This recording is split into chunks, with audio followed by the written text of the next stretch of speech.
ସେ କାମରୁ ଆସିନି ତ କଥାଟା ଠିକ ନାହିଁ ମତେ କହିଲା ସକାଳେ ଦେଖା ତାର ଲୋକ ଘରକୁ ଯିବ କିଛି ଟଙ୍କା ବ୍ୟବସ୍ଥା କରିବା ମୁଁ ଆସିଲି ତାର ଦେଖା ସାକ୍ଷାତ ନାହିଁ ସେ ହୁକୁମଟା ତୁ ଦେଇଛୁ ନା ଆଉ ପିଲାଟି ଦିନରେ ସେ ପର ଉପକାର କରି ଚାଲିଯିବ ନା ଚାଲିଯାଅ ମୋ ଛାଡ଼ ସେ କଥା ତାର ତ କଥାଟା ଠିକ ନାହିଁ ତୁ ଦେଲୁ କଣ ଟଙ୍କା ନାଇଁ ମାନେ ମୁଁ କଣ କହୁଥିଲି କୋଉଠୁ ଦେ ମୋର କାମ ଅଛି ଶୀଘ୍ର ଦେ ନାଇଁ ନାଇଁ ମାନେ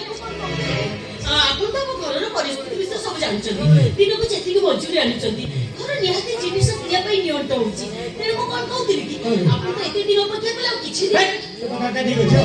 ଆହୁରି କିଛି ଦିନ ମାନେ ରମା ଦିନ ସେ ନରଟି ବସିଛି ତା ଝିଅର ବାହାଘର ଟଙ୍କା ନେଲେ କାମରେ ଲଗେଇବ ଟଙ୍କା ଦେବ ନା ଘରେ ତାରା ପକେଇବ ନାଇଁ ସେମିତି କୁହନ୍ତୁନି ଘରେ ତାଲା ପକେଇଦେଲେ ବଢିଲା ଛିଣ୍ଡୁନି କୁଆଡେ ଯିବି ହଁ ତ କଥା ବୁଝୁଛି ମୁଁ ଅଙ୍ଗେ ଲିଭି ଦେଲେ କଣ କରିବୁ ମୋର ତ ଟଙ୍କାଟା ଦରକାର ନା ଆଉ ତୁ ଯଦି ଟିକେ ସାହାଯ୍ୟ କରିବୁ କହୁନାହାନ୍ତି ଆପଣ ଯାହା କହିବେ ମୁଁ ସେୟା କରିବି ଆପଣ ଯଦି କହିବେ ମୁଁ ଆପଣଙ୍କ ଘର ଚାକରାଣୀ କଥାଟା ଠିକ ଅଛି ତମ ଝିଅ ମୋ ଘରେ ଚାକରାଣୀ ନେବ ମୁଁ ଏକାଠି ବୁକା ମୋ ସ୍ତ୍ରୀ ମରିଗଲା ପରେ ମୁଁ ଭଉଣୀ ଭିଣେଇ ଘରେ ଆସି ପଡିଛି ଭଉଣୀ ଭିଣେଇ ମରିଗଲେ ଘର ଦିଟା ମୁହଁକୁ ଯାଇକି ପଡି ରହିଛି ଛାଡ଼ ମା ମୋ ଆଖିରେ କଣ ଗୋଟେ ଜୁଳୁଜୁଳିଆ ଫୋଟ ପଡ଼ିଗଲା এই তଳ ପଦଟା ଚିରିକି ଧରିଥିଲୁ ଆଙ୍ଗୁଳି ବେଳେ ଶାନ୍ତି ଲାଗୁଛି ରେ ବାଡ଼ି ପଟା ଜମି ପଟା ସବୁ ଫେରେଇ ଦେଇଛି ଯଦି କହିବୁ 30,000 ଟଙ୍କା ଅଧିକା ଦେବେ ତୁ ଯଦି କହିବୁ ନା ମୋ ଘରେ 85 ସାଇକେଲ ଛିଡ଼ି ଲଗେଇ ଦେଇଛି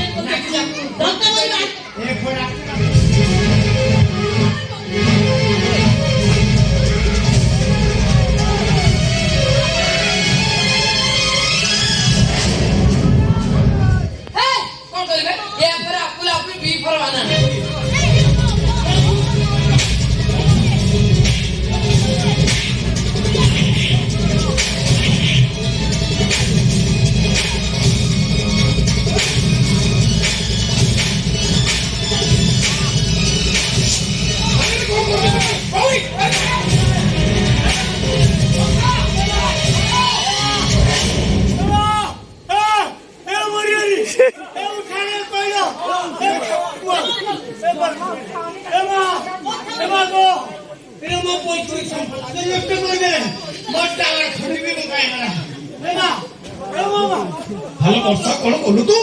জাଣିଛୁ କିଛି କିଏ ମଉସା ତାର ଭୁଲ ହେଇଯାଇଛି ଏଇ ଥରକ ପାଇଁ ଆପଣ ତାକୁ କ୍ଷମା କରିଦିଅନ୍ତୁ ନ ଜାଣି ଏମିତି ଭୁଲ କରିଦେଇଛି କ୍ଷମା କରିଦିଅନ୍ତୁ ଯେ ଖର୍ଚ୍ଚ ମାନେ ଜିଫର ଗୋଇ କ୍ଷମା ଠିକ କରିତେ ମୁଁ ଏଇଟା ଦପ୍ତର କରିବା ଦରକାର ଖାଲି ଦପ୍ତର ନୁହେଁ ଏଇଟା ଆଖି ଦିଆକ ଫୁଟେଇ ଦେବା ଦରକାର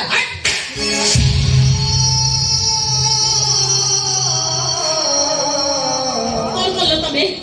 ତମେ ମୋ ସବୁ ଭକ୍ତ ଉଠେଇ ମାରିଲ ଆମେ ମାରିଲ ତାଙ୍କୁ ପୂଜା କରିଛନ୍ତି ଏଇ ବାବୁଙ୍କ ଦୟାରୁ ତାଙ୍କ ପାଖରେ ଟଙ୍କା ଆଣି ପଡି ଯାଇଥିବା ଘରଟାକୁ ସଜାଡ଼ିଲି ମୁଣ୍ଡ ଗୁଞ୍ଜିବା ପାଇଁ ଜାଗା ଖଣ୍ଡେ ପାଇଛୁ ମତ ଦେଖିଛ ତାକୁ ତା ବୋଲି ସେ ମୋ ଭାଇକୁ କଷ୍ଟ ବ୍ୟବହାର କରିବ ଏସବୁ ଦେଖି ମୁଁ ସହିଯାନ୍ତି କେମିତି